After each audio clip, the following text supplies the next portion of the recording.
Hello, नमस्कार। आप सबका मेरे यूट्यूब चैनल पर स्वागत है। बच्चों, अक्सर हिंदी मीडियम के बच्चों की एक समस्या देखने को मिलती है कि अगर आप यूपीएससी की तैयारी करते हैं, तो ज़्यादातर आपको किताबें और जो अच्छी कोचिंग है, वो इंग्लिश मीडियम में ही देखने को मिलती है। इसी समस्या को दूर करने के लिए बच्चों मैंने ये यूट्यूब चैनल बनाया है। मैं नवीन शर्मा कई सालों से लगातार बच्चों को यूपीएससी के लिए ट्रेन करता आ रहा हूँ।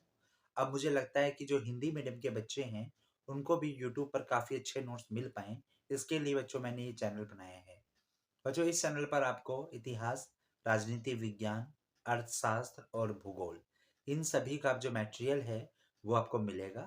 साथ में बच्चों इसमें आपको फ़ायदा ये होगा कि आप चाहे एसएससी की तैयारी करते हैं, चाहे आप यूपीएससी की तैयारी करते हैं या आप किसी स्टेट पीसीएस का एग्ज़ाम देना चाहते हैं, बच्चों आपको उसका पूरा मटेरियल या पूरी वीडियोज़ क्लासेस जो हैं, वो आपको यहाँ देखने को मिलेंगी। चलिए बच्चों, आज से हम अपनी कक्षाओं की शुरुआत करते हैं। तो बच्चों, हम जो पहला विषय स्टार्ट करेंगे, वो होगा इतिहास। तो बच्चों, इतिहास से हम अपनी कक्षाओं की शुरुआत करेंगे। बच्चों, जो नोट्स मैं आपको तैयार करवाऊंगा वो एनसीईआरटी बेस होंगे। इससे आपको फ़ायदा ये होगा कि आपको अपनी जो एग्ज़ाम्स हैं, उसमें उसके लिए जो एनसीईआरटी आपको पढ़नी है, उसकी तैयारी आपके साथ-साथ हो जाएगी। चलिए बच्चों, क्लास स्टार्ट करते हैं। बच्चों, अक्सर हम सबके मन में क्वेश्चन आता है कि इतिहास हम क्यों पढ़ते हैं।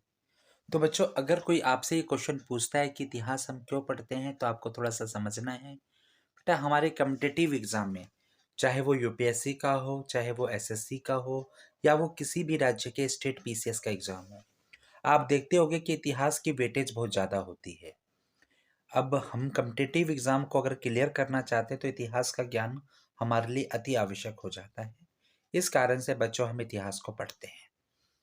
चलिए, इतिहास आखिर बच्चों, अक्सर हम सबके मन में क्वेश्चन आता है कि इतिहास हम क्यों पढ़ते हैं। तो बच्चों, अगर कोई आपसे ये क्वेश्चन पूछता है कि इतिहास हम क्यों पढ़ते हैं, तो आपको थोड़ा सा समझना है। बेटा, हमारे कम्पिटिटिव एग्जाम में, चाहे वो यूपीएससी का हो, चाहे वो एसएससी का हो, या वो किसी भी राज्य के स्टेट पीसीएस का एग्जाम हो, आप देखते होंगे कि इतिहास की वेटेज बहुत ज़्यादा होती है। अब हम कम्पिटिटिव एग्जाम को अगर क्लियर करना चाहते हैं, तो इतिहास का ज्ञान हमारे लिए अति आवश्यक हो जाता है। इस कारण से बच्चों हम इतिहास को पढ़ते हैं। चलिए, इतिहास आखिर होता क्या है, कैसे इसको पढ़ा जाए। तो बच्चों, अगर आज की जनरेशन जो है, आपको पता है मोबाइल में अपना जो समय है, वो सबसे अधिक मोबाइल पे निकालते हैं। तो अगर आज हमसे कोई पूछे कि इतिहास को कैसे पढ़ें, तो बच्चों सिंपल सा आंसर ये होगा कि हम गूगल बाबा पे जाएंगे और गूगल बाबा से पूछेंगे कि इतिहास को कैसे पढ़ा जाए, और गूगल बाबा पे हमारे पास बहुत सारे आंसर इसके मिल जाएंगे।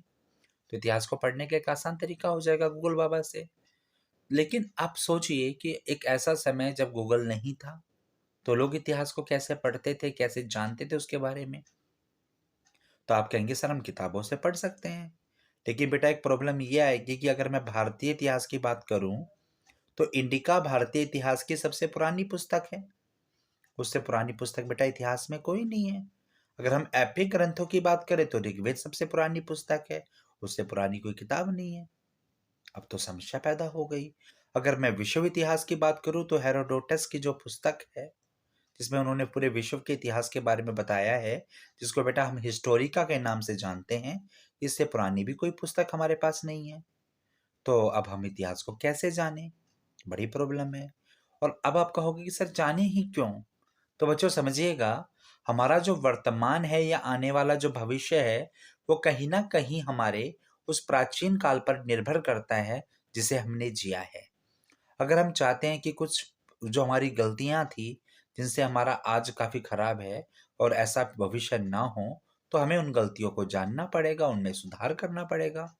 अगर हमने कुछ अच्छा किया है, हमें लगता है कि लोगों ने वहां पर हमारी तारीफ की है उस काम के लिए, तो हमें चाहिए कि हम क्या करें, उस काम को बार बार दोहराएं। इसी कारण से बच्चों इतिहास को जानना हमारे लिए जरूरी हो जाता है। तो बच्चों, इतिहास क्या है? इति है और आस, तीन शब्दों का संयोजन है, जिसका अर्थ होता है जैसा होना चाहिए। बच्चों, इसी क्लास का आपको जो इंग्लिश वर्जन है वो भी मिल जाएगा, ताकि हिंदी और इंग्लिश दोनों बच्चों को इसमें कोई दिक्कत ना हो। चलिए बच्चों, तो अब इतिहास को कैसे समझें? तो बच्चों हर देश में एक आर्कियोलॉजिकल विभाग होता है जो इतिहास को एनालाइज करता है, उसको समझता है, उसको लिखता है और इस इतिहास को तैयार करता है। तो बेटा ब्रिटिश काल में अंग्रेजों को भी लगा कि अगर हम इस देश पर शासन कर रहे हैं, इस देश को रूल कर रहे हैं, सिविलाइज कर रहे हैं, जैसा कि अंग्रेजों ने अपनी भाषा में बोला है, ठीक है, तो हमें यहाँ के इतिहास को भी लिखना पड़ेगा। इसके लिए बच्चों एक विभाग बनाया गया जिसका नाम रखा गया आर्कियोलॉजिकल सर्वे ऑफ इंडिया। बच्चों इस विभाग को थोड़ा सा याद रखना, भारत में जितने भी ऐतिहासिक कार्य होते हैं, पुरातत्व विभाग के कार्य होते हैं, वो ASI करता है, आर्कियोलॉजिकल सर्वे ऑफ इंडिया। इसके बच्चों जो संस्थापक हैं उनका नाम था अलेक्जेंडर कनिंघम, ठीक है, आपको ये नाम थोड़ा सा याद रखना है, अलेक्जेंडर कनिंघम, ठीक है। अब बच्चों इस विभाग ने क्या किया, इस विभाग ने कहा कि अगर आप इतिहास को जानना चाहते हैं तो आप दो तरीकों का प्रयोग कर सकते हैं। एक बच्चों सोर्स, दूसरा होता है लिटरेचर सोर्स, अर्थात स्रोत सामग्री और लिखित सामग्री। बच्चों सोर्स के अंदर हम किसको काउंट करते हैं, जैसे बोन्स, आपको पता है कि भाई इंसान की डेथ हो गई, चाहे आप उसको मिट्टी में दबा दीजिए, चाहे आप किसी दूसरे तरीके से उसे डिस्पैच कीजिए, लेकिन बोन्स कहीं ना कहीं आपको मिल जाती हैं। दूसरी चीज होती है बेटा क्ले, जिसको हम चिकनी मिट्टी के नाम से जानते हैं। तो आप देखते होंगे कि चिकनी मिट्टी की खासियत क्या होती है, जब वो मतलब भी उसमें थोड़ा गीलापन होता है तो मुलायम होती है, लेकिन जैसे ही वो सूख जाती है तो वो ठोस हो जाती है, और अगर उसके अंदर कोई चीज डल गई है, फंस गई है, तो वो आपको वैसी की वैसी ही मिल जाती है। इसके अलावा बच्चों आपने देखा होगा भीमबेटका और भी कई स्थान हैं, अजंता अलोरा हैं, जहाँ से आपको वॉल पेंटिंग मिल जाती हैं, कुछ मूर्तियाँ मिल जाती हैं, कहीं पर आपको गुफा चित्रकारियाँ मिल जाती हैं, कहीं पर आपको स्टैम्प्स मोहरे मिल जाती हैं, कहीं पर कॉइन मिल जाते हैं। तो ये सब बच्चों सोर्सेज के अंदर आते हैं। तो बेटा इतिहास में पहले आपको सोर्सेज मिलते हैं। दूसरा तरीका होता है बेटा लिखित सामग्रियों का, जिसको आप लिखित सोर्स के नाम से जानते हैं। किताबें, मनुस्क्रिप्ट्स को बेटा पांडुलिपि बोलते हैं। आपको मालूम होना चाहिए एक पौधा है जिसका नाम है बुर्ज, पेड़ होता है ये, ठीक है। इसकी जो छाल होती है उस पे बेटा मनुस्क्रिप्ट्स लिखी गई हैं, पांडुलिपियां लिखी गई हैं। ये आपको कश्मीर के आसपास मिलता है। ट्रैवलर्स गाइडलाइन, आपको पता है बहुत सारे विदेशी यात्री हैं, चाहे वो मनुची है, चाहे वो आपके क्या नाम है इब्न बतूता है, बहुत सारे जो विदेशी यात्री हैं, चाइना के भी कई यात्री हैं जो भारत आए हैं, तो उन सब ने अपना यात्रा वृत्तांत लिखा है। जैसे बेटा इब्न बतूता ने सफरनामा लिखा, ठीक है। इसके अलावा कई अन्य व्यक्तियों ने अपने अपने सफरनामे लिखे हैं। सीयूकी लिखा है किसी ने, तो किसी ने कुछ अलग लिखा है। उन सब के बारे में भी पढ़कर बेटा हम इतिहास के बारे में जान सकते हैं। तो बच्चों जो ASI के लोग थे उन्होंने भारतीय इतिहास को 3 हिस्सों में बांटा था। प्री हिस्टोरियन एरा, जिसको बच्चों प्राग ऐतिहासिक काल नाम दिया गया, और कहा गया कि इसमें केवल आपके पास सोर्सेज होते हैं, आपके पास कोई लिटरेचर सोर्स नहीं होता है। आपको ये याद रखना है। हमारे पास सोर्सेज तो बहुत सारे होंगे बच्चों, हमें बोन्स मिल जाएंगी, कहीं क्ले मिल जाएगी, कहीं पर वॉल पेंटिंग्स मिल जाएंगी, लेकिन लिखित में बेटा हमें कुछ भी नहीं मिलेगा। जैसे मैं आपको एग्जाम्पल दे सकता हूँ, पाषाण काल। आप देखोगे बच्चों की जो स्टोन एज है वहां हमारे पास लिखित सामग्री नहीं मिलती, जबकि हमें बाकी अन्य साक्ष्य मिल जाते हैं। दूसरा बच्चों होता है आपका हिस्टोरियन एरा, इसको ऐतिहासिक काल के नाम से जाना जाता है। इससे पहले बेटा प्रोटो हिस्टोरियन होता है, जहां पर आपको सोर्सेज मिल जाते हैं, लिटरेचर सोर्स मिल जाती है, लेकिन आप लिटरेचर सोर्स को पढ़ नहीं पाते, उसको समझ नहीं पाते कि वो लोग क्या कहना चाहते थे। और तीसरा बच्चों मैंने बता ही दिया आपको हिस्टोरियन एरा, ऐतिहासिक काल। इस काल में बच्चों हमें लिखित सामग्री और लिटरेचर सोर्स दोनों मिलते हैं। बच्चों प्रोटो हिस्टोरियन का आपका जो एविडेंस होता है या उसका जो एग्जाम्पल है वो होता है बच्चों कैलियोक्लेथिक एरा, जिसको आप ताम्र पाषाण काल बोलते हैं, और हड़प्पा। जबकि हिस्टोरियन एरा बच्चों हमारा वैदिक युग से शुरू होता है और वर्तमान युग तक चलता है। अब बच्चों क्या हुआ कि अंग्रेजों को लगा कि भाई इतिहास ऐसा तो है नहीं कि भाई आपने प्री हिस्टोरियन, प्रोटो और हिस्टोरियन में बांट दिया और इतिहास को समझना आसान हो गया। तो उनको लगा कि क्यों ना ऐसा किया जाए कि इतिहास लिखने का कार्य किसी एक व्यक्ति को दे दिया जाए। तो बच्चों अंग्रेजों ने इतिहास लिखने का जो काम था वो जेम्स मिल को दिया। बच्चों ये बिल्कुल वैसा ही था कि एक व्यक्ति जो अपने गांव से कभी बाहर ना गया हो, उस व्यक्ति को आपने अमेरिका का इतिहास लिखने का मौका दे दिया। ये जो व्यक्ति थे जेम्स मिल जी, ये कभी अपने जीवन काल में इंडिया नहीं आए थे और इनको मौका मिला भारतीय इतिहास को लिखने का। अब बच्चों, अंग्रेज हमेशा से मानते थे कि हम भारतीय कल्चर के रूप में थोड़े पिछड़े हुए हैं। साथ में अंग्रेजों का जो कल्चर है वो ज़्यादा सिविलाइज है। तो इस कारण से बेटा जो इन्होंने इतिहास को बांटा, इन्होंने युद्धों के हिसाब से और चीज़ों के हिसाब से इतिहास को बांट दिया और इतिहास का बंटवारा 3 कालखंडों में किया: हिंदू भारत, मुस्लिम भारत और ब्रिटिश भारत। इन्होंने कहा कि अर्ली एज से लेके 1206 तक का जो काल है वो हिंदू भारत है। 1206 से लेके बच्चों 1757 का जो काल है वो मुस्लिम भारत है और 1757 से लेके 1947 इसको बच्चों उन्होंने ब्रिटिश भारत का नाम दिया। अब आपको पता होना चाहिए बच्चों, भारतीय इतिहासकारों ने कहा कि श्रीमान जी, आपका योगदान तो ठीक है कि आपने इतिहास को बांटा है, पर ये बंटवारा जो है वो ठीक नहीं है, क्योंकि आपने पहले युग को हिंदू भारत कहा है तो आपको ये तो समझाना पड़ेगा कि ये हिंदू भारत क्यों है। अगर आप कहते हैं कि राजाओं का धर्म हिंदू था तो क्वेश्चन तो जरूर राइज होगा। आप सबने बच्चों पढ़ा भी होगा कि भारत में एक शासक रहे हैं जिनका नाम रहा है चंद्रगुप्त मौर्य। मुझे लगता है आप सबने ये नाम सुना है। चंद्रगुप्त मौर्य बेटा जैन धर्म को मानते थे। इनके बेटे का नाम था बिंदुसार, जो अजीवक संप्रदाय को मानता था, और उनका पोता अशोक वो बौद्ध धर्म को मानता था।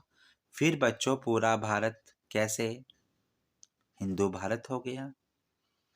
और 1206 से 1757 अगर मुस्लिम भारत है तो बच्चों विजयनगर क्या है?